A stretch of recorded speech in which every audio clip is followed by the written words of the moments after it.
नमस्कार, मी सारिका आणि छोटीशी आशा या आपल्या चॅनलवर सगळ्यांचे सहर्ष स्वागत आहे. कशा आहात आशा करते, स्वस्त असाल, मस्त असाल, आनंदी असाल आणि हसत असाल. तर चला, आज आहे जागतिक महिला दिन. तर सर्व माझ्या मैत्रिणींना आणि बहिणींना सगळ्यांना जागतिक महिला दिनाच्या खूप खूप शुभेच्छा. जगामध्ये जर महिलाच नसतील तर जग निर्मितीच होऊ शकत नाही. एवढी चांगली गोष्ट आपल्याला देवानं दिलेली आहे की जगामध्ये आणायची काम किंवा प्रकृतीची वाढ करायची काम, उन्नती करायचं काम हे आपल्याला दिलेलं आहे. मग ती आपली काळी माती असो, जमीन असो, त्यात सुद्धा जेव्हा बीज पुरलं जातं तेव्हाच ते अंकुरित होतं आणि त्याचप्रमाणे आपला सुद्धा जन्म आहे. तर स्त्री ही नुसती स्त्री राहिली नाही आहे किंवा नुसती एका दिवशीच्या महिला दिनानं तिचं कौतुक करणं किंवा काय करणं असं राहिलेलं नाही आहे आता. तर स्त्री प्रत्येक क्षेत्रामध्ये पुढं गेलेली आहे. ज्या गेल्या नसतील, ज्या अजूनही मागं असतील, त्यांनी प्रयत्न करा की आपल्याला काही ना काहीतरी गोष्टी आपल्यापाशी असल्याच पाहिजेत आणि आपण स्वतःच्या पायावर उभं राहण्यासाठी त्यासाठी प्रयत्न केले पाहिजेत. घर सांभाळणं ही आपली जबाबदारीच आहे. आपण कितीही मोठं झालो तरी घर हे आपल्याला सांभाळावंच लागणार आहे. मुलं आपल्याला सांभाळावीच लागणार आहेत आणि त्याबरोबरच आपलं करिअर सुद्धा आपल्याला सांभाळावं लागणारच आहे. अशा अनेक महिला आहेत की घर, मोठं कुटुंब, मुलं, शिक्षण या सगळ्या गोष्टी सांभाळून आजपर्यंत उच्च पदावर आहेत. आपल्याच फॅमिलीमध्ये जवळजवळ अगदी शेतात काम करणाऱ्या महिलांपासनं ते PSI, कलेक्टर, अजून भरपूर साऱ्या गोष्टी, मिलिटरीतल्या सुद्धा आपल्या मैत्रिणी आहेत. नवरे नाही, स्वतः मिलिटरीत काम करणारे सुद्धा आपल्या मैत्रिणी आहेत. पोलीस मैत्रिणी आहेत. सगळ्या जणी आहेत आपल्याकडं की कोणी नाही असं नाही आहे. तर आपलं कुटुंब सुद्धा एक मस्तपैकी महिलांमध्ये सर्व बाजूनी परिपूर्ण आहे की त्यामध्ये सर्व प्रकारच्या महिला आहेत. तर महिला फक्त कुटुंबाची ताकद नसते, तर ती स्वतःच एक विश्व तयार करणारी ऊर्जा असते. प्रत्येक स्त्रीच्या आयुष्यात धैर्य आहे, स्वप्न आहे, त्याचबरोबर जग बदलण्याची किंवा स्वतःला बदलण्याची ताकद सुद्धा आहे. पण आपण ते स्वतः ओळखलं पाहिजे की घर असो, व्यवसाय असो, कोणतंही क्षेत्र असो, समाज असो, महिलांना दररोज सिद्ध केलंच पाहिजे. कोणत्या तरी चौकटीमध्ये एखाद्या राहून आपण आपल्याला सिद्ध करू शकत नाही की ही फक्त घरच सांभाळणार आहे. तर नाही, तसं होऊ शकत नाही. घर सांभाळणं हा आपल्या चुटकीचं काम असतं, पण ते त्याच्यातनं वेळ काढून बाहेर, पुरुष लोक नुसतं बाहेर काम करतात, पण आपण घर सांभाळून, मुलं सांभाळून बाहेर काम करू शकतो. हे प्रत्येक स्त्रीनं लक्षात घेतलं पाहिजे. स्त्री म्हणजे फक्त सहनशीलता नाही, तर निर्णय क्षमता सुद्धा आहे की आपल्याला फार मोठ्या प्रमाणात देवानं दिलेली ही देणगी आहे की नुसते सहन करत नाही बसत आपण, तर आपण त्याच्यावर निर्णय घ्यायला सुद्धा सक्षम असतो. किंवा आजच्या काळामध्ये आपल्याला आपल्या आईवडिलांनी तेवढं बनवलेलं आहे की आपण आपले निर्णय स्वतः घेऊ शकतो. आपण एवढं शिकला आहोत की आपण आपलं जगू शकतो. कुणालाही एकटं राहण्याची भीती नाही वाटली पाहिजे. आपल्या आईवडिलांनी आपल्याला, बऱ्याच मुलींच्या या कायमस्वरूपीच्या मला मेसेज असतात की ब्रेकअप झाला, काय झालं, तर मी सर्व महिलांना, डिवोर्स झाला, सर्व महिलांना एकच सांगेल गोष्ट की जर आपल्याला आपलं हृदय घडवायला आईला 9 महिने गेले, पोटात ठेवायला, मोठं करायला आपल्याला 20 वर्ष गेले, मग एखादा आलतू फालतू माणूस आपल्याला 2-3 महिन्यामध्ये, 2-3 वर्षामध्ये ते आपलं आईनं बनवलेलं हृदय तोडू शकतो का? नाही तोडू शकत. तर मुलींनो, इथंच जागं व्हा की ब्रेकअप ही फार मोठं काही हे नाही आहे. कोणावर अवलंबूनच राहू नका. सगळ्यात मोठी गोष्ट आहे की कोणावर अवलंबून राहू नका आणि स्वतःचा आत्मविश्वास कुठं कमी होऊ देऊ नका. कुठेही असं वाटून घेऊ नका की आपण पुरुषांपेक्षा कमी आहोत. आपण पुरुषांपेक्षा 2 पावलं पुढंच आहोत. आपण प्रत्येक गोष्ट करू शकतो. जे पुरुष करू शकतात ते आपण सगळं करू शकतो किंवा त्यांच्यापेक्षा सुद्धा आपण पुढं जाऊ शकतो. तर आपणच स्त्रीचा सन्मान केला पाहिजे. आपणच स्त्रियांना वरती नेलं पाहिजे. आपणच ज्यांच्या बाजूनी ज्या गोष्टी शक्य असतात त्या गोष्टी आपणच आपल्यासाठी केल्या पाहिजेत. तेव्हाच मग स्त्री सक्षम होणार आहे. आणि जिथं स्त्री सक्षम आहे तिथं कुटुंब आहे, व्यवस्थित आहे किंवा सक्षम आहे, आणि तिथंच तो देश सुद्धा सक्षम आहे. त्यामुळं देशाला चांगले नागरिक देणं हे आपलं कर्तव्य आहे. म्हणूनच गर्भसंस्कार ही सुद्धा आपण संस्था आपल्या भारतामध्ये किंवा महाराष्ट्रामध्ये आता खूप छान प्रकारे चालते की गर्भापासूनच बाळाला कळतं की आपल्याला काय बनायचं आहे. आणि एवढी स्त्री ही आपल्या प्रत्येक गोष्टीसाठी हे करते. तर मान, सन्मान, आत्मविश्वास या सगळ्या गोष्टी ज्या स्त्रीजवळ आहेत तिला कुणीही आपल्यापासनं पुढं जाण्यापासनं कोणीही अडवू शकत नाही. तर चला, ही होती महिला दिनाची जगातली परिस्थिती किंवा काय किती साली चालू झाला, काय झाला, ही माहिती सगळ्यांनाच असते. पण एक महिला काय करू शकते की आपलं शिक्षण सगळ्यात महत्त्वाचं आहे ना, ते शिक्षणानंच महिला पुढे जाते. त्यामुळे आपल्या मुलींच्या किंवा आपल्या स्वतःच्या शिक्षणाकडे लक्ष द्या. शिक्षण कधीच बंद होत नाही. मी आज सुद्धा शिकत आहे, म्हणजे शिक्षण कधीच संपत नाही. तुम्हाला जेवढं शिकायचं आहे तेवढं शिकत राहा. आपल्याला घरकाम करून आपल्याला जे काही आपल्या परिस्थितीनं उद्योग तयार करता येतील ते तयार करा आणि करा. का तर त्याशिवाय आपलं कुटुंब पुढे जाणार नाहीये, आपली मुलं बाळं चांगल्या ठिकाणी शिकणार नाहीयेत. एकट्या नवऱ्याच्या पगारावर किंवा नवरा देईल आपल्याला 10,000 रुपये हातात, त्यात किराणा भरायचा आणि त्यात 1,000 रुपये साठवायचे आणि नंतर त्याचं आपण काहीतरी करायचं, तर अशा ह्याच्यात कुणी राहू नका. स्वतः पहिलं शिक्षण घ्या. शिक्षण नसेल तर कोणता ना कोणता उद्योग करा आणि स्वतःच्या पायावर उभं राहा. स्त्री स्वतःच्या पायावर जर उभी असेल तरच तिला सन्मान असतो, नाहीतर तिच्याकडे फक्त एक घर सांभाळणारी स्त्री म्हणून बघितलं जातं. ही फार मोठी आहे कंडिशन आपल्याकडं आहे की ती काय हाऊसवाईफच आहे. पण हाऊसवाईफ म्हणजे काय हे आपल्यालाच माहिती आहे की त्याला किती कष्ट असतात ते. किंवा अनेक स्त्रिया 10-12 माणसं 4 माणसं यांचे कुटुंब सांभाळत असतात. आणि जेव्हा स्त्री गृहिणी असते त्याच वेळी जर आपण एखादी आपली जाऊ गृहिणी आहे आणि आपण कामावर येत आहोत किंवा सून घरात आहे आणि सासू कामावर येत आहे, तर त्यावेळी सगळ्या परिवाराचं पोट भरणं, घर स्वच्छ ठेवणं किंवा घरातले बाकीचे सगळे कार्यक्रम करणं, हे सगळं त्या घरातल्या स्त्रीवर अवलंबून असतं. म्हणजे जेवढी जबाबदारी बाहेर जाऊन ती एखाद्या ऑफिसमध्ये निभवत असते तेवढीच जबाबदारी घरात राहिलेली स्त्री सुद्धा निभवत असते. त्यामुळे गृहिणी असो अगर वर्किंग वुमन असो, दोन्ही गोष्टी सारख्याच आहेत. माझ्यासाठी तर हा महिला दिन फार महत्त्वाची गोष्ट आहे. कारण 4 वर्षापूर्वी महिला दिना दिवशीच मला यूट्यूबचं सिल्वर बटन मिळालं होतं. माझ्या कामाची तुम्ही हे कराल कधीही, मी बऱ्याच वेळा तुम्हाला सांगितलेलं आहे की माझं क्षेत्र वेगळं आहे. मी वेगळ्या क्षेत्रातनं आलेली आहे. कोणते आले काय आले हे कधीतरी मी तुम्हाला सांगेल. पण मी वेगळ्या क्षेत्रातनं आले आहे आणि ज्योतिषशास्त्र हा माझ्या आवडीचा विषय होता की गेली 25 वर्ष मी ह्याच्यावर अभ्यास करत होते आणि त्या अभ्यासाचा काहीच उपयोग होत नव्हता आणि त्याचा अभ्यासाचा काहीतरी उपयोग व्हावा यासाठी यूट्यूबवर आले आणि लोकांची मदत करायला सुरुवात केली. त्यावेळी सगळ्यात पहिल्यांदा एंजल नंबर यावर माझ्या स्वतःचा अतिशय विश्वास होता. मी कामावर जरी गेले तरी सुद्धा माझ्या हातावर, ज्यावेळी मी यूट्यूबला नव्हते त्यावेळी सुद्धा माझ्या हातावर एंजल नंबर लिहिलेले असायचे. म्हणजे एंजल नंबर आणि युनिव्हर्स यांच्याशी माझं लहानपणापासूनचं नातं आहे आणि म्हणूनच मी तयार केलं होतं. त्यावेळी माझ्या या करिअरला सुरुवात झाली ती म्हणजे व्हिडिओपासनं, पण व्हिडिओ नंतर एक बिझनेस वुमन म्हणून तयार होण्यासाठी मला सुरुवात केली मी ती म्हणजे साधी माझ्या हातानं लिहून दिलेली तुमच्या जन्मतारखेप्रमाणेची ती कार्ड अतिशय लोकप्रिय झाली आणि त्याची एवढी संख्या वाढली की तेवढं काम मी एकटी करू शकत नव्हते. त्यावेळी मी ते बंद केलं. एंजल नंबर कायमच मला आकर्षित करत होते, म्हणून झिबू कॉईन हा मी तुमच्या पुढं घेऊन आले. त्याला 520चा राजा हे नाव ठेवलं. का नाव ठेवलं 520चा राजा? तर 520 नंबर हा असा आहे की आपल्याकडं तो पैसा आकर्षित करून घेतो आणि प्रत्येकानं झिबू कॉईन म्हणण्यापेक्षा जर 520चा राजा म्हटलं तर युनिव्हर्समध्ये तेवढेच 520 हा नंबर बोलला जातो आणि तेवढीच आर्थिक स्थिती जो बोलेल त्याची सुधारत जाते. म्हणून या क्रिस्टलला नाव ठेवलं 520 रुपये. सगळ्यांच्या आयुष्यामध्ये स्ट्रगल येतात, त्याचप्रमाणे माझ्याही आयुष्यात बरेच सारे स्ट्रगल येऊन गेले. पण मला सांगायला आवडत नाही की काय झालं आणि काय नाही. जेवढं चांगलं असेल तेवढं सांगावं आणि तेवढंच तुम्ही माझ्याकडनं घ्यावं हीच माझी इच्छा आहे. तर सगळ्यात पहिल्यांदा भांडवल घातलं होतं मी 1,500 ते 2,000 रुपये, ते सुद्धा 520चे राजा खरेदी करण्यासाठी. अगदी हातावर बोटावर मोजण्या इतकेच 520चे राजा माझ्याकडे आले आणि त्यावेळी मी पहिला व्हिडिओ केला 520चा राजा तुमच्यासाठी काय काम करतो. आणि तो 520चा राजा जोवर झिबू कॉईन होता तोवर लोकांना माहीत नव्हता, पण ज्यावेळी तो 520चा राजा झाला त्यावेळी सगळ्यांपर्यंत तो 520चा राजा पोहोचला आणि भरपूर सारं प्रेम महाराष्ट्रानं 520च्या राजाला दिलं किंवा माझ्या व्हिडिओंना दिलं आणि मला दिलं. आणि तिथून जी क्रिस्टलमधली माझी एक करिअरची जी चालू झाली ती आजपर्यंत चालू आहे. जगामध्ये सगळीकडे क्रिस्टल मिळतात पण माझे क्रिस्टल कुठंच मिळत नाहीत. 520चा झिबू कॉईन सोडा, त्यात सुद्धा मी फरक केलेला आहे. माझ्यासारखा झिबू कॉईन दुसरीकडं नाही आहे, दुसरीकडचे झिबू कॉईन हे वेगळे आहेत.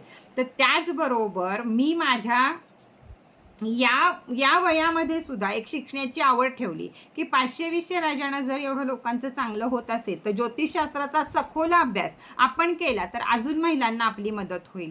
काय प्रॉब्लेम असतात महिलांचे हे समजावून घेत मी एकंदरीत 100 क्लास केले. काही आउट ऑफ इंडिया केले, काही इंडियामध्ये केले, काही महाराष्ट्रामध्ये केले, तर काही बाहेरच्या राज्यांमध्ये केले. असे एकूण 100 क्लास जेव्हा माझे पूर्ण झाले तर त्यावेळी मला आता संपूर्ण ज्ञान आलेलं आहे की मी तुम्हाला कोणत्या अडचणीला काय सांगू शकते. आणि यातूनच माझा क्रिस्टल हा एक बिझनेसचं रूप घेतलं त्यानं. तुम्हाला आवडत गेलं आणि मी देत गेले. 520चा राजा आला पण कुठं लक्झरी लाईफ क्रिस्टल नव्हता. 520चा राजा देतो त्यापेक्षा लक्झरी लाईफ क्रिस्टल तुम्हाला काय देऊ शकतो याचा विचार करून लक्झरी लाईफ क्रिस्टल तयार केला आणि त्याच्यावर एंजल नंबर चालू केले. माझ्या प्रत्येक टॉवरवर, माझ्या प्रत्येक बॉटलवर, माझ्या प्रत्येक क्रिस्टलवर जे जगात कुठेही नाही आहेत. तुम्हाला शेअर मार्केटचा राजा कुठं मिळणार नाही, तुम्हाला सरस्वती क्रिस्टल कुठं मिळणार नाही, तुम्हाला आता जे नवीन केलेले गणपती बाप्पाचे क्रिस्टल आहे, सिट्रीनचा क्रिस्टल आहे, हे कुठंही मिळणार नाही. ते फक्त आणि फक्त माझी कला आहे, माझी बुद्धी आहे आणि कंपनीनं मला दिलेली साथ आहे. मी जे मागते तेच कंपनी मला देते. याप्रमाणे आपल्याकडं आज जवळजवळ 1000 ते 1200 क्रिस्टल तयार आहेत.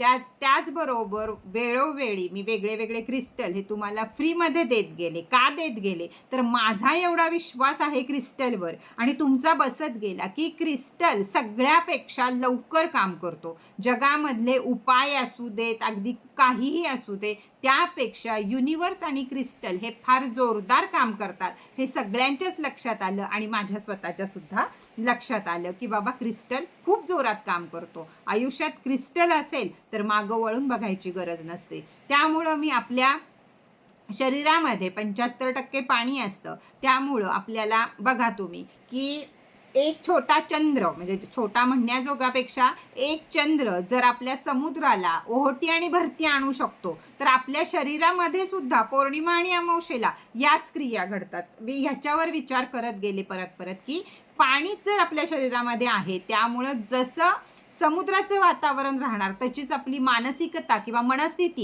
ही अमावस्या पौर्णिमेला राहणार. मग काय केलं पाहिजे म्हणून पाण्याची बॉटल तयार केली. बरं, नुसतीच पाण्याची बॉटल तयार करून उपयोग नव्हता, म्हणून त्याच्यावर 7 चक्रा ची रेकी आणि त्याच्यावर एंजल नंबरची रेकी हे चालू केलं. कशी वापरायची, काय वापरायची हे तुम्हाला सांगत गेले आणि पहिली बॉटल आपली मार्केटमध्ये आली. बॉटल आणताना मला अतिशय त्रास झाला होता. म्हणजे 6 महिने मी त्या बॉटलच्या मागं लागले होते. तेव्हा 6व्या महिन्यामध्ये मला ते यश मिळालं होतं एक बॉटल तयार करण्यासाठी.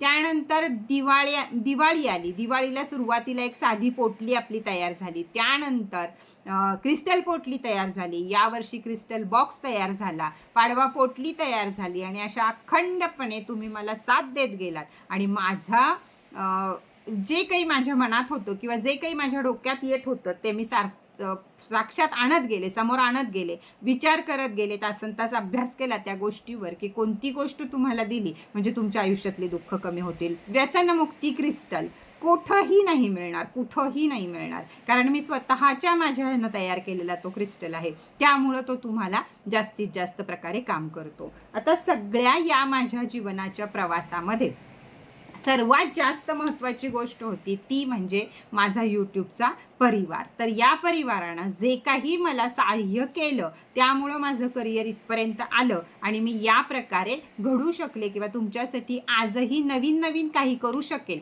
त्यापुढं आपण डायबिटीज ब्रेसलेट, तर डायबिटीज ब्रेसलेट मार्केटमध्ये सुद्धा मिळतं, पण त्या लोकांना हे नाही सांगता येणार की हा क्रिस्टल का वापरलाय, कशी तुमची शुगर कमी होईल, कसा तुमचा थायरॉइड कमी होईल, वेट लॉससाठी काय किंवा डिप्रेशनसाठी काय, 7 चक्रासाठी काय, सिट्रीनसाठी काय, पायरॉइडसाठी काय, असे अनेक क्रिस्टल आणि अनेक ब्रेसलेट आपण बनवत गेलो. राशी ब्रेसलेट त्यातला एक सगळ्यात मोठा भाग होता. 70 ते 80% लोकांच्या या छान कमेंट्स मला असतात की राशी ब्रेसलेटमुळं वर्ष छान जातं. त्यामुळं राशी ब्रेसलेट यावर्षी त्यामध्ये आपण नवीन चालू केलं ते म्हणजे राशी क्रिस्टल चालू केले. ही आयडिया आपण वेगळ्या घेत गेलो आणि त्यातनं आपण खूप मोठ्या प्रमाणात यामध्ये उतरलो. पण त्यामध्ये असताना कधीच माझी अशी इच्छा नव्हती की मला त्यातनं पैसा मिळावा किंवा मला त्यातनं हे मिळावं. माझी एकच इच्छा मी कायम बोलत गेले की मला कुणाचं तरी चांगलं व्हावं, या अभ्यासाचा काहीतरी उपयोग व्हावा, आणि तो होत गेला. तुमचा माझ्यावर विश्वास बसत गेला आणि माझा तुमच्यावर विश्वास बसत गेला, आणि इथं एक मी तयार झाले. आणि त्या सगळ्या गोष्टींमुळं किंवा तुमच्या प्रेमामुळंच महिला दिनाच्या दिवशी मला यूट्यूबचं सिल्वर बटन मिळालं होतं.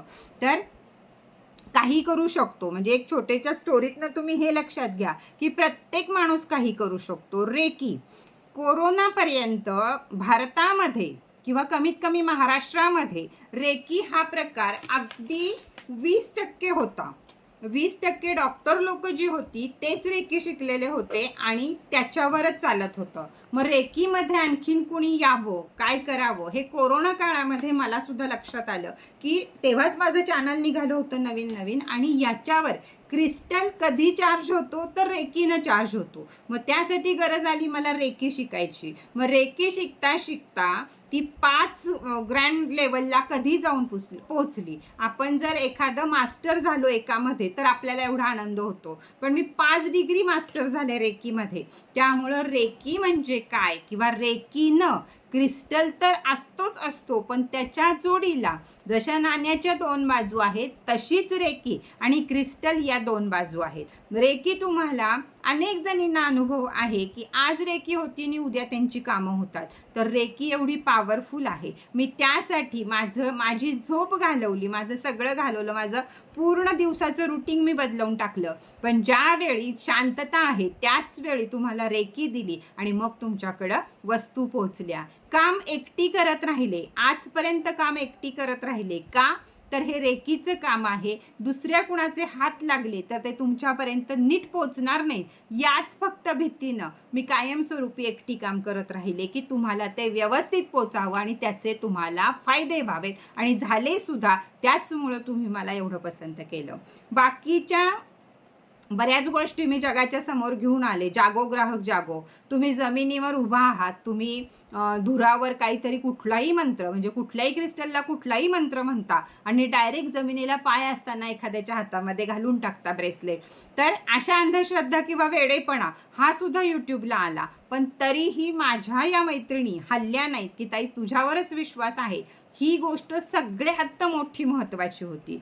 आज यूट्यूबला ओम साईराम किंवा श्री स्वामी समर्थ याशिवाय कमेंट नसतात. तुम्ही 100 चॅनल पालथे घातले तरी सुद्धा, किंवा मग तिथं वाईट कमेंटनं भरलेले असतात, पण तिथंच आपला कमेंट बॉक्स हा हाताच्या पॅरेग्राफच्या कमेंटनं भरलेला असतो. असं एकमेव चॅनल आहे तुमचं.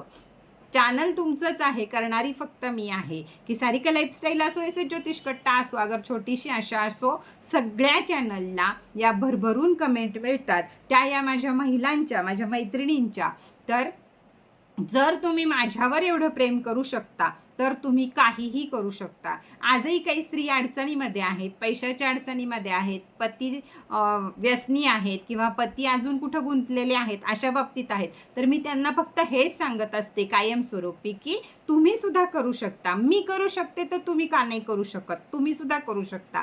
तर आजच्या महिला दिनाला सर्व मैत्रिणींना ज्या गोष्टीची गरज आहे किंवा जिथं तुम्ही भीता, तुम्हाला वाटतं की मी हे करू शकत नाही, मी बाहेर स्टेजवर बोलू शकत नाही, किंवा मी 4 मुलांचा क्लास घेऊ शकत नाही, अजून काही तुमच्या इथं अवतीभोवती कामं असतील, बाबा तुम्ही पार्ट टाइम जॉब करू शकता, काही करू शकता.